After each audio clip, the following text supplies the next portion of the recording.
We always talk about, like, right now we all are readers, but you don't really think about how you got there. So I always find it so fascinating to try to think back to when I was reading, and there's bits and pieces that I remember, but I just felt like I knew how to read. I don't know how I learned, but I just knew. So our kids, again, they are just learning to read, so everything is so brand new to them. They are trying to use whatever supports they have, whether it's at home, in the schools. So you guys coming and doing this for us is just amazing, because we are constantly working with these kids to do anything we can to get them to read. But I have a feeling that when you guys show up, you're going to be like celebrities to them, because just the fact that I was saying high school kids are coming, you would have thought like I'm rolling out the red carpet for you guys, because they are so excited. They don't know you, but they are so excited. So take that and really know you're doing such an amazing thing. So I was going to say the same thing.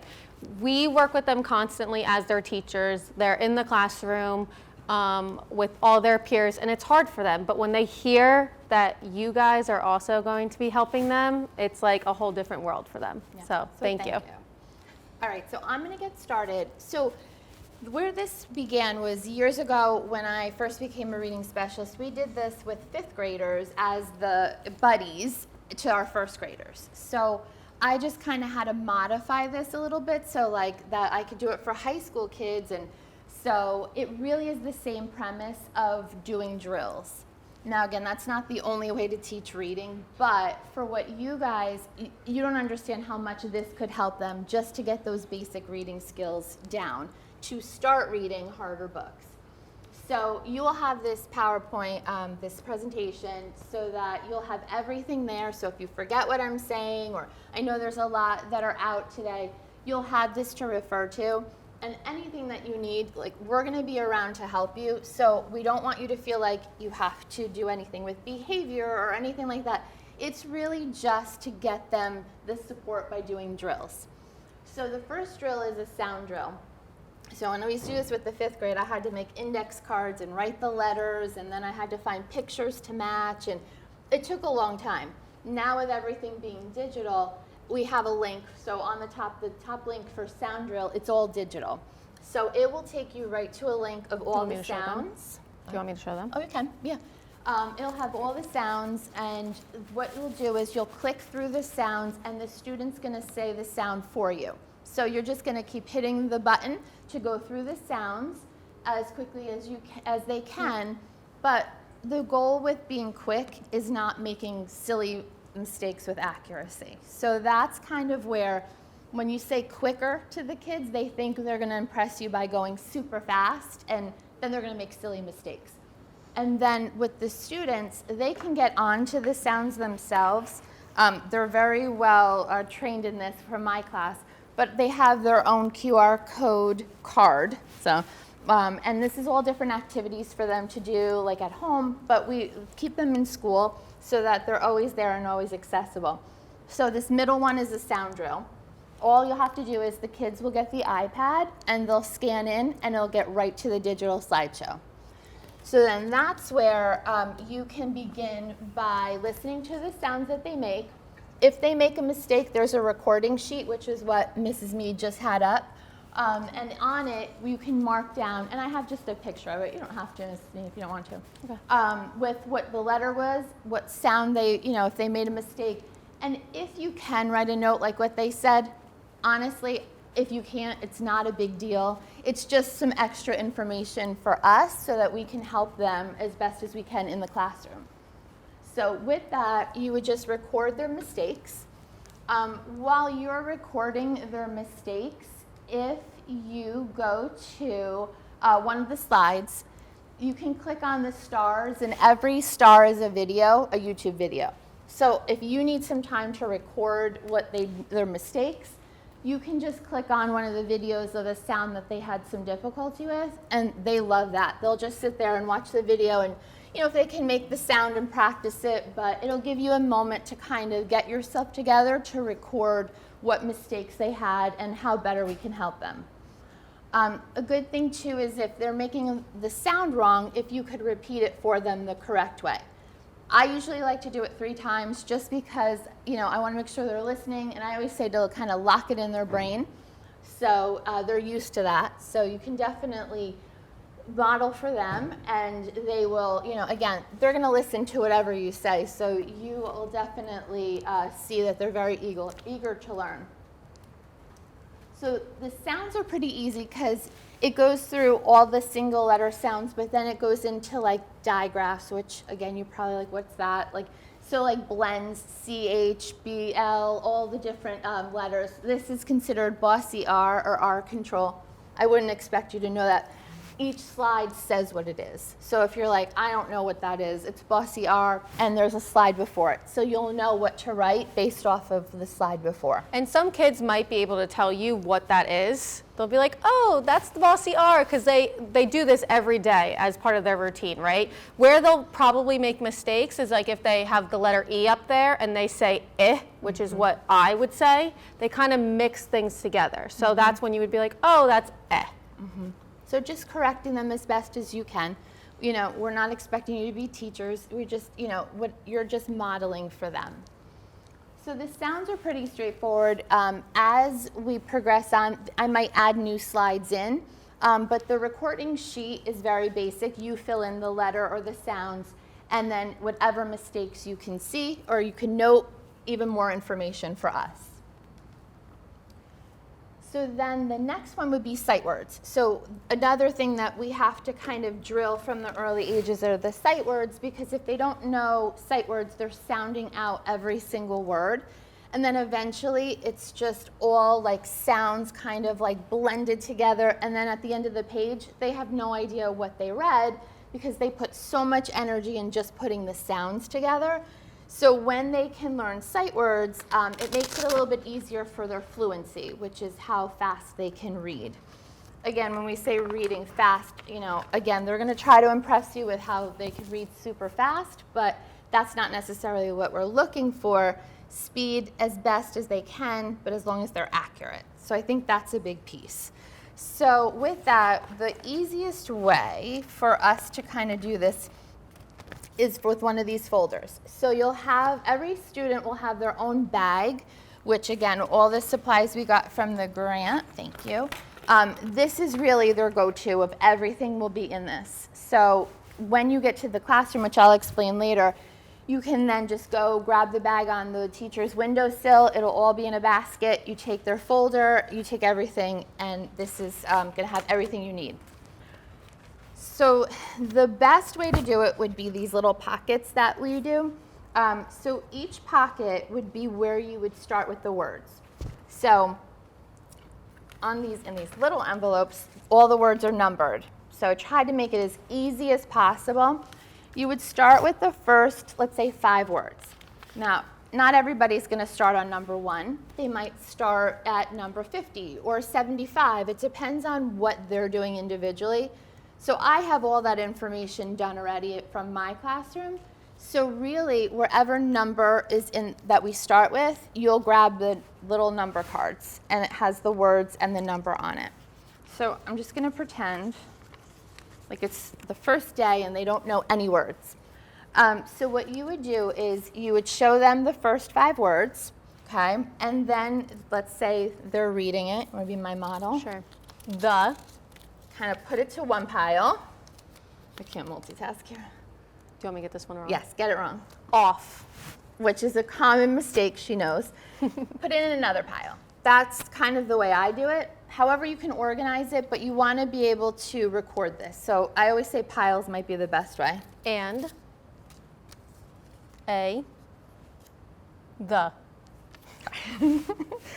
So these were correct, right? These 3. They're going to go from words to practice to 1. It's kind of confusing because you would think it would be 1. It's supposed to be 6 days of practice. So this really was like the introduction, and then imagine it as 6 days of practice. That's just a way for our students 6 times. It should kind of at that point be locked into their memory. So these are the ones that were correct. These 2 were incorrect, so they're going to stay here for the next time so that you add 3 more cards to start the next day's lesson. Does that make sense? So it's always 5 words a day, whether it's leftover words from the lesson before or it's 5 brand new words. They might have rocked it and they got those 5 like that. Then you know by the next time you work with them, you're going to start with 5 brand new words. But then you'll always repeat the pockets. So let's say pocket 1, they get the words again, correct? They'll go to 2. And now the 2 that they got wrong, sorry, I'm trying to do this upside down. The 2 that they got wrong, now they got them right.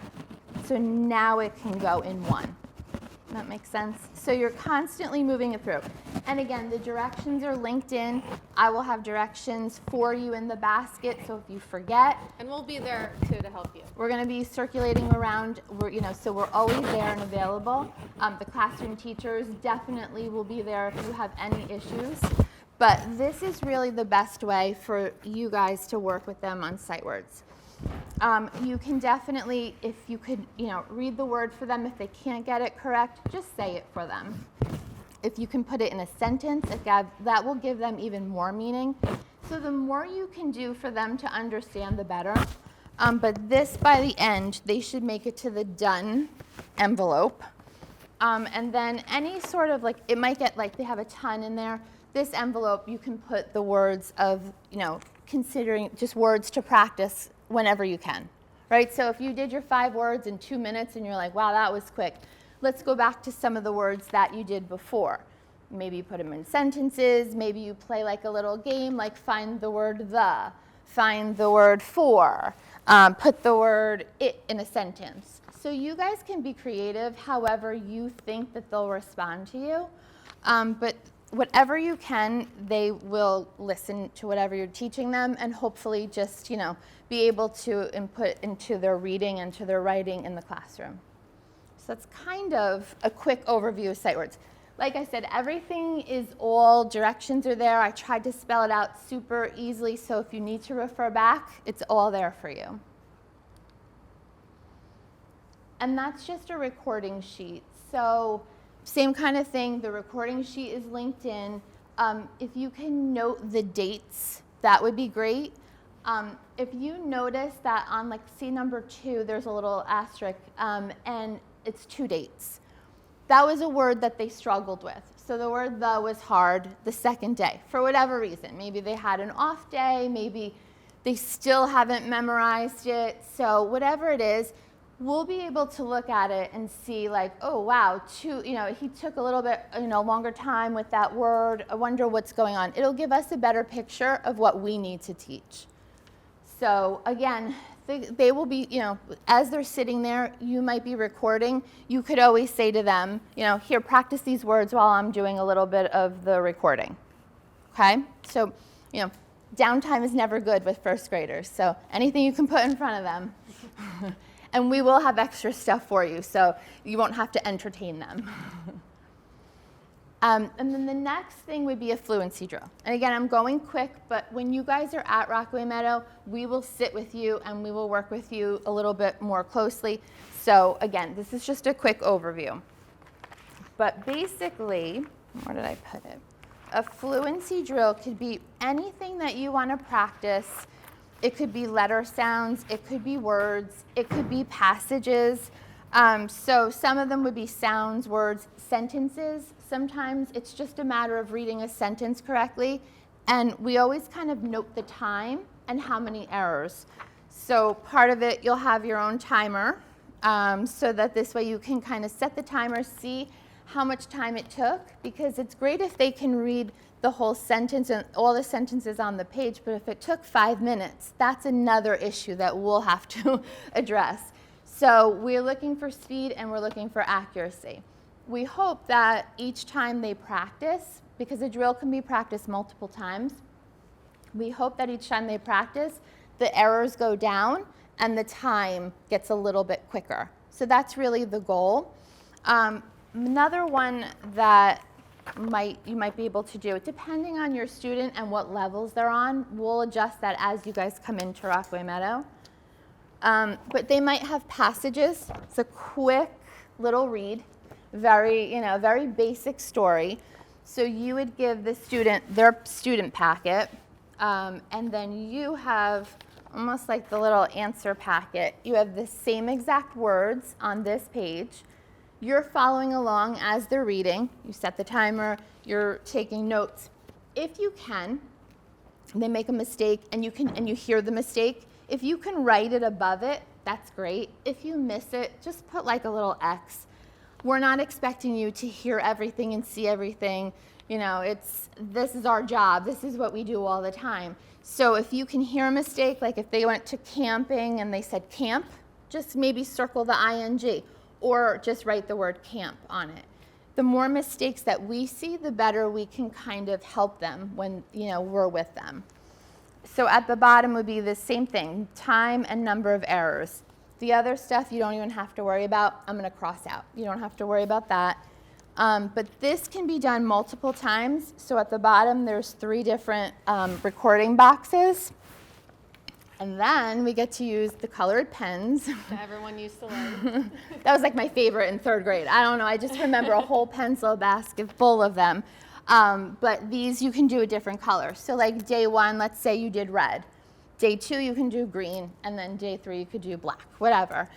Just so that you're using the same passage, but then you're marking it in different colors so that you can see, oh, okay, by day 3, there was less of the, the black marks, which meant that it was getting better. So Or you'll see that every time they read the word my, it's me. So that's something that we can try to fix for them moving forward. Yeah. And like we said, you guys, we'll have different things in the basket, like dry erase boards, markers. If you feel like, we have a little extra time, I'm going to show them how to write the word on the dry erase board. We're going to leave it up to you how you feel you can teach them. We're there if you need help. Like if you said oh, they're having trouble with the word my, what can I do? We can give you ideas, but we just want you guys to be comfortable with doing the basic drills, and then we can kind of, jump in as we need to. If that makes sense. So those are the main drills. All the supplies, like we said, will be in the mesh bag, and everybody will have their own bag. All the forms will be in the basket. Anything that you need should be all contained in one spot, okay? And then just some general information. I know this was a lot all at once. Like I just said, everything will be there. Towards the 3rd paragraph, the bottom, there's a check-in and feedback sheet. Like we said, we're always there. Mr. Cruz is always around when he can be in the halls. So if you need us for something immediate, then you definitely can get us. If it's something like you have a thought, like when I did this in the 5th graders, they had some really interesting thoughts at 5th grade. They were like, maybe we can try this, or maybe I'm noticing that my student's having trouble with this. Can I do this? So you can write us notes and just kind of stick it into a folder that we'll have in the basket. We will kind of peek through, make sure that you guys are okay. It's a very informal check-in. Maybe we were helping other kids and we didn't get to see what you needed. Just write it down. Again, if it's not an immediate concern, this would be a good way to communicate with us. And then the last would be basically when you guys come. So everybody's coming different days. You're going to leave school. You're going to get right to Rockaway Meadow. We were thinking the best way for you guys to come would be to park on, if you know where Rockaway Meadow is, the street before coming from here is Winfield Drive. There's a path that leads up to the parking lot, to the large parking lot. We thought if you could park there, it might be the easiest, because when you guys are coming, it's the end of our day too. We still have 1 period, but it gets a little crazy in that parking lot with dismissal. Kind of like here when you see the cars all trying to get out at once. We don't want you in that situation. So if you can kind of park away from it, go down that path, I think you'll avoid a lot of the traffic. And you'll get out a lot quicker. Yeah, because you'll be stuck. So we wanted to kind of let you do that so that you can get in and out. Again, when you come to the front door. Mrs. Rosa, Mrs. Giordano, or Mrs. Suriel, they'll be at the door. Just buzz in, same thing. And we'll have like a little sign-up sheet so that you can sign in, just so we know who's there. And we'll kind of pair you there with your students. because everybody's coming different days, we're gonna see how it rolls. We might change things as we go, but we're just gonna have you guys check in, sign in, and then we'll bring you to the classrooms. And then eventually you'll know where you're going, you know, which room numbers and which teachers. And that's really it. Once you get to the classroom, we're gonna try to keep it all in the same spot. So no matter which classroom you're in, it'll be in a basket and you'll see all the mesh bags in there and all the student stuff will be there. So that's really it. Quick, I know, but I'm sure you all wanna go home. So do you have any questions, or if you wanna hang out and ask questions, we'll stay. If there's nothing like right now, or you go home and you think of it, you can certainly email us. You know, otherwise we'll see you on those days that you signed up for.